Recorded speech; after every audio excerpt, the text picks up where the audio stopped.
Time for the Kipco 2000 Guineas analysis then, and we had a very different appearance early on, Dave, if you call it up, from how they started and how these horses ran. The winner came out of 17, the second was in 19. Give me the third, Dave. Scardu out of 3, and SDS on this horse makes a move to come over here and takes those two, the first and second, with him. Let's roll it on. And we had that immediate split straight away. And it really set the tone for a race which run differently than we may have got the same winner every time, but it still left a slightly unsatisfactory feeling. First from me, Tom, a toast to absent friends. Too Darn Hot, Quarto, Persian King, Calix, Mahatha, all prominent in the 2000 Guineas, none of whom showed up. But yes, this was an unsatisfactory race. There's no getting away from it because of the three horses under the stands rail.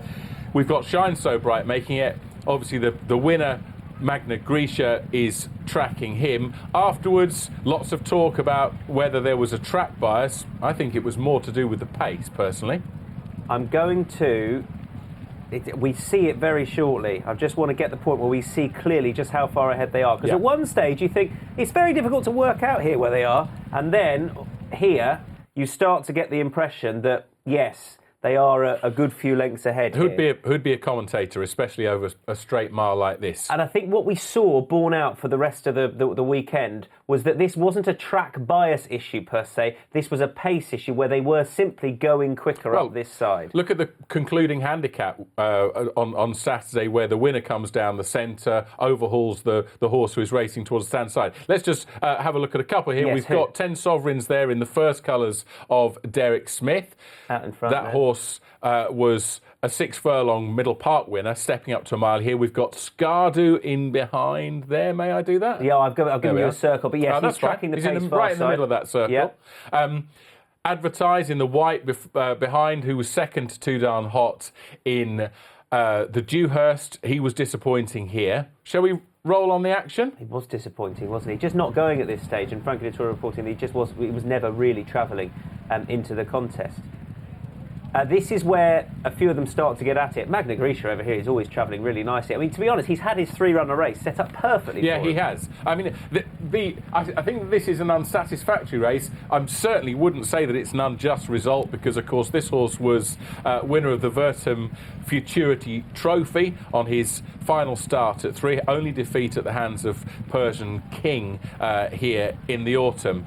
But 10 Sovereigns looks a short runner. Towards the far side, well, I've got great sympathy for the connections of Scardu because I think that they will fancy very much turning things round if they meet the winner.